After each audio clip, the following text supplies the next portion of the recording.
It's all about the sod today. We're going to talk about what it takes to have a successful instant green backyard. We're going to go over grading. We're going to go over the depth of black dirt and dispel a few myths there. We're going to talk about the watering schedule, when to water and how much. We're also going to go over when you can mow the sod. We're going to teach you how to peel back the sod and determine how healthy your sod is. And then the scourge of sod, fighting the Japanese beetles, what to look for so you can cut them off before they become problematic. So let's get into it. First thing I want to do is dispel a myth that you got to have 4 inches of pulverized screened black dirt. If you actually put that much black dirt on top of your subgrade, this soil, this black dirt, is going to compress and cause uneven waves in your sod. But 4 inches isn't necessary, and sometimes incorporating it can be a little difficult, like tilling your entire backyard. So if you can't incorporate it, what I want you to do then is to layer black dirt 1 inch to 1.5 inches maximum. And sprinkle that over the top, and make sure you do not compact that soil, because if you compact that soil, that black dirt, you're not going to get the roots to grow into it. So you sprinkle the black dirt on, and then you hand rake that out and lay your sod on top of that. You can see in the background what Tim is doing is he actually hand rakes out all of the areas before the sod gets laid out. We don't machine grade it. We don't come in with a skid loader and level it all out, because that'll compact the soil. So he takes that big old rake over there and just gets everything laid out. Here's a rule: you never put sod over existing grass. If you got vegetation growing, you've got to strip and remove it, because the vegetation underneath, when you lay that sod on top of it, it will decompose. While it's decomposing, it will heat up, killing the sod on top of it.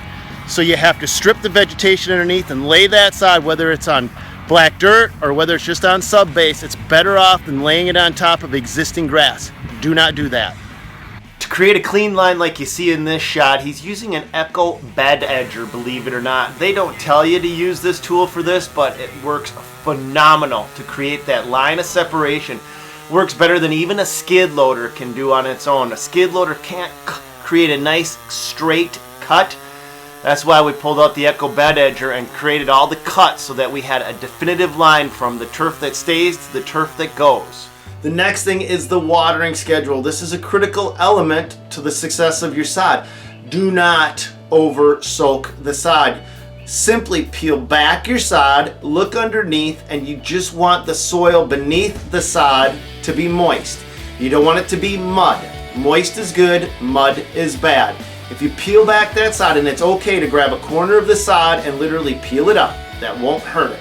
When you're doing that, you can also do a quality test to see how your sod is taking. As you peel that sod up, you should see little white roots starting to grow. That gives you an indicator that the sod is enjoying the benefits of your labor and is starting to adhere to the subsoil. You look behind me, what you're seeing is they're staggering the joint spacing. So it'll be a full roll laid out, then the next roll starts at the halfway point of the other roll next to it. And then we will cut in individual pieces to fill these in a brick layer, basic fashion. That way we don't get all the joint spaces lined up and an ability for water to channel and knock the sod out of whack that much faster. When to mow is another question that comes up. You can start to mow the sod anywhere from 3.5 to 4 inches. You don't want to mow it too soon, and you don't want to mow it too short. That's all that matters. If you mow it below 3 inches, it can burn. If you start to notice that you have brown patchy spots throughout your yard, that's a sure sign that you have an infestation of Japanese beetles, and you need to go to your local hardware store and pick up materials. All of the big box stores now sell materials specifically to fight Japanese beetles.